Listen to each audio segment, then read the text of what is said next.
soigne ton anxiété et ta dépression en soignant tes intestins. On en parle et abonne-toi si tu veux une vidéo par jour pour guérir de l'angoisse. Hier, j'ai expliqué comment la détérioration de ton microbiome intestinal, souvent causée par un mix de prise excessive d'antibiotiques et de malbouffe, diminuait drastiquement la productivité de molécules précurseuses nécessaires à la création de molécules cruciales comme la sérotonine. Et que, en plus de ça, l'arrivée de l'inflammation chronique, qui vient en raison des parois endommagées, crée tout un tas de problèmes, elle aussi, notamment ce qu'on appelle le sickness mode, donc un mécanisme de survie de notre espèce qui a pour but d'isoler un individu du reste de la population par un ensemble de symptômes très similaires à la dépression pour limiter une contagion.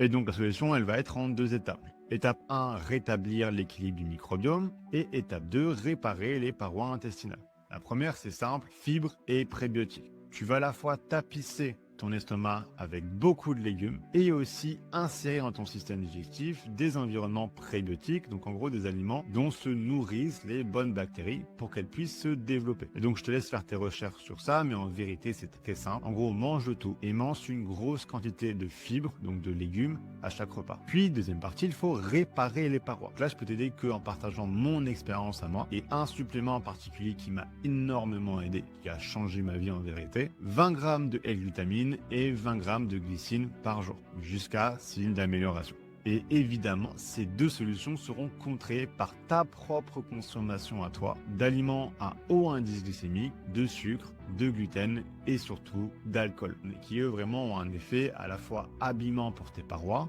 mais aussi d'alimentation des mauvaises bactéries, comme la Candida albicans, qui est un micro-champignon en particulier, qui en général n'a pas été affecté par la prise d'antibiotiques qui elle a tué les bactéries, et qui a profité du massacre pour se surdévelopper. Donc voilà un peu l'idée pour le lien entre l'anxiété et la dépression et les problèmes intestinaux. Et évidemment, ces 2 vidéos, elles ont comme but d'introduire au sujet, mais fais-toi prendre en charge par un gastro compétent pour régler ça sérieusement. Et voilà, donc j'espère que ça t'a apporté quelque chose cette vidéo. Si tu commences à peine ta guérison ou tu vas un peu faire le point sur là où tu en es, j'ai préparé un petit formulaire que tu peux compléter via un lien sur mon profil qui va te créer gratuitement un PDF assez complet pour t'aider à faire le point sur comment aller de l'avant. Et puis comme chaque semaine, pour encourager des commentaires constructifs, j'offre un starter pack à l'un ou l'une d'entre vous. Et tout ce que tu as à faire pour tenter ta chance, c'est de soit aider quelqu'un dans les commentaires, soit de partager une victoire que tu as eue toi-même sur l'anxiété, ou tout simplement me suggérer un sujet que tu aimerais que j'aborde. À de vous lire et à demain pour la prochaine vidéo. Merci d'avoir regardé jusqu'au bout. Si tu veux commencer sérieusement ta guérison, clique sur le lien dans ma description.